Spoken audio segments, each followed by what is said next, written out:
Assalamualaikum students. Now we will discuss the remaining portion of chapter number 4 structure of molecules. हम लोगों ने types of chemical bond तक पढ़ लिया था, जिसमें मेटालिक बॉन्ड्स तक हम लोगों ने लास्ट वीडियो में पढ़ा था. आज हम पढ़ते हैं intermolecular forces. Intermolecular forces beside chemical bond, weak forces are also present in a molecule which are called intermolecular forces. अब केमिकल बॉन्ड के अलावा एक मॉलिक्यूल के अंदर वीक फोर्सेस होती हैं जो कि यहाँ पे शो हो रहा है. ये एक हाइड्रोजन और क्लोरीन के अंदर केमिकल बॉन्ड है, सिंगल कोवलेंट बॉन्ड. एक HCl मॉलिक्यूल और दूसरे HCl मॉलिक्यूल के अंदर हम देख सकते हैं कि एक डॉटेड लाइन है. ये डॉटेड लाइन रिप्रेजेंट कर रही है इंटरमोलिकुलर फोर्सेस को. Intermolecular forces basically weak forces होती हैं. एक केमिकल बॉन्ड को ब्रेक करने के लिए 430 किलो जॉल्स एनर्जी रिक्वायर्ड होती है, जो कि हाइड्रोजन और क्लोरीन के अंदर है, जबकि एक इंटरमोलिकुलर फोर्स को ब्रेक करने के लिए सिर्फ 17 किलो जॉल्स एनर्जी की ज़रूरत पड़ती है. इंटरमोलिकुलर फोर्सेस की भी आगे फर्दर टाइप्स हैं, जिसमें पहली है डायपोल डायपोल इंटरेक्शन.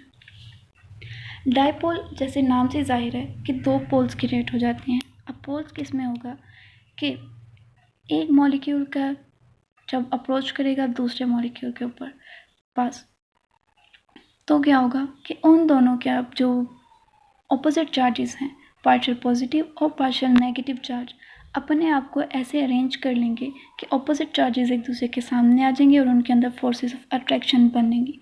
ये फोर्सेस ऑफ अट्रैक्शन जो हैं ये डायपोल डायपोल इंटरेक्शंस कहलाती हैं. इसको हम देखते हैं एग्जाम्पल्स.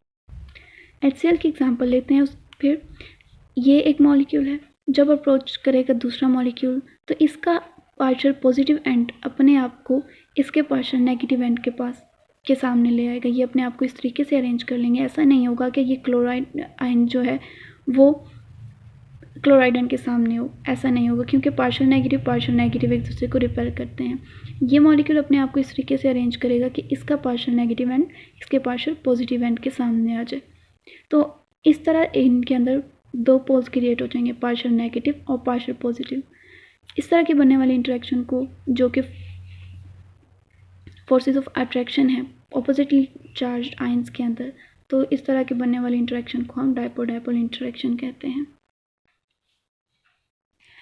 दूसरी टाइप की इंटरमोलिकुलर फोर्स होती है हाइड्रोजन बॉन्डिंग, जो कि बहुत ज़्यादा इम्पॉर्टेंट फिनोमेना है. Hydrogen bonding can be defined as partial positively charged hydrogen atom of one molecule attracts and form a bond with partial negatively charged atom of the other molecule. कहने का मतलब ये है कि एक मॉलिक्यूल का partially positive charge दूसरे molecule के पार्शियल नेगेटिव चार्ज को अट्रैक्ट करेगा और उसके साथ एक बॉन्ड बना देगा. वाटर की एग्जांपल से हम हाइड्रोजन बॉन्डिंग को समझने की कोशिश करते हैं कि ये ऑक्सीजन है, ये पार्शियल नेगेटिव होता है. वाटर मॉलिक्यूल दूसरा अपने आप को ऐसे अरेंज करेगा कि इसका पार्शियल पॉजिटिव जो है ये पार्शियल नेगेटिव एंड इस पार्शियल पॉजिटिव को अट्रैक्ट करेगा, और इस तरह की इंटरेक्शन को हाइड्रोजन बॉन्डिंग कहते हैं, जो कि वाटर के अंदर बहुत ज़्यादा कॉमन है. हाइड्रोजन बॉन्डिंग का डेली लाइफ में बहुत ज़्यादा रोल है. फ्लोटिंग ऑफ आइस, हमने देखा है कि बर्फ़ जो है वो पानी के ऊपर तैरती है. बर्फ़ सॉलिड होती है लेकिन वो फ्लोट कर रही होती है वाटर के ऊपर. इसकी रीज़न है हाइड्रोजन बॉन्डिंग. अब डेंसिटी आइस की 0 डिग्री सेल्सियस पे होती है 0.917 ग्राम पर सेंटीमीटर क्यूब, जबकि वाटर की डेंसिटी 0 डिग्री सेल्सियस पे 1 ग्राम होती है. तो because of less density ice float on surface of water. अब हम देखते हैं बॉन्डिंग की नेचर कैसी होती है, और नेचर पे डिपेंड करता है प्रॉपर्टीज़.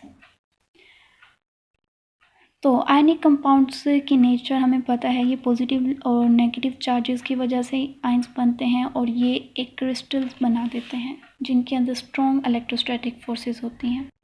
ये हम देखते हैं, ये सोडियम क्लोराइड एक 3 डायमेंशनल क्रिस्टलाइन फॉर्म में आयनिक कंपाउंड्स बनते हैं.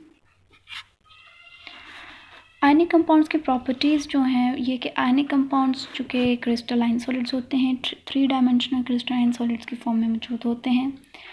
ये जब सॉलिड स्टेट में होते हैं तो नेग्लिजिबल कंडक्टेंस होती है इनकी, जबकि मॉडर्न स्टेट में ये इलेक्ट्रिसिटी को कंडक्ट कर सकते हैं. आयनिक कंपाउंड्स के high melting and boiling points होते हैं, ये पोलर सॉल्वेंट्स में डिज़ोल्व हो सकते हैं जैसा कि वाटर, ये नॉन पोलर सॉल्वेंट्स में डिज़ोल्व नहीं होते। कोवलेंट कंपाउंड्स हमें पता है कि म्यूचुअल शेयरिंग ऑफ इलेक्ट्रॉन्स की वजह से बनते हैं और ये आयनिक कंपाउंड से रिलेटिवली वीक होते हैं।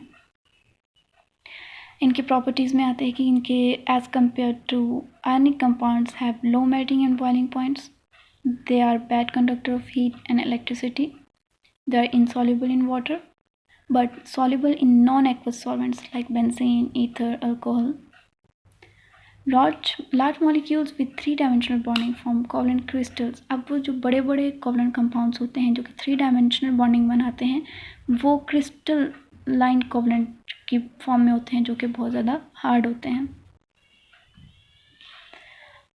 अब पोलर कोवलेंट कंपाउंड्स डिसॉल्व होते हैं पोलर सॉल्वेंट्स में, जबकि नॉन पोलर डिसॉल्व होते हैं नॉन पोलर सॉल्वेंट्स में। कोऑर्डिनेट कोवलेंट कंपाउंड्स चूँकि हमें पता है कि ये भी म्यूचुअल शेयरिंग ऑफ इलेक्ट्रॉन्स की वजह से होते हैं, इसीलिए इनकी प्रॉपर्टीज़ भी वैसी ही हैं जैसी कोवलेंट कंपाउंड्स की होती हैं। और मेटल्स मोबाइल या फ्री इलेक्ट्रॉन्स की वजह से होते हैं।